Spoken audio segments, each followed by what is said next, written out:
Guys, நான் என்ன இப்படி யோசிக்கிறேன்னு தானே பார்க்குறீங்க.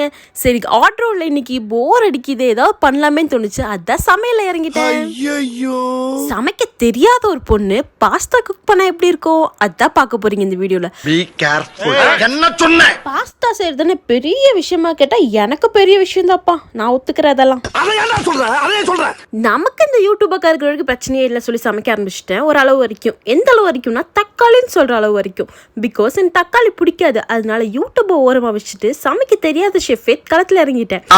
இந்த பொடிகள் எல்லாம் பார்த்தாலே தெரிஞ்சிருக்கும் நான் இஷ்டத்துக்கு போட்டிருக்கேன்னு. அதே தான் கைஸ், நீங்க நினைச்சது கரெக்ட் தான். இஷ்டத்துக்கு எல்லா பொடியும் தூக்கி போட்டு பாஸ்தாவும் தூக்கி போட்டு நீ சமைச்சது பாஸ்தா தான்டான்னு நம்ப வைக்கிறக்கே ரொம்ப நேரம் ஆயிடுச்சு. But trust me guys, taste wise செம்மையா இருந்துச்சு. நான் சமைச்சதுங்கிறனால சொல்லல, உண்மையிலுமே செம்ம டேஸ்டாக தான் இருந்துச்சு. என்கிட்ட ரெசிபி கேட்க மாட்டீங்க நம்புறேன். கேட்டாலும் எனக்கு தெரியாது. நான் இருக்கிற எல்லா பொடியும் தூக்கி போட்டு வச்சிருக்கேன், எனக்கு சொல்ல தெரியாது.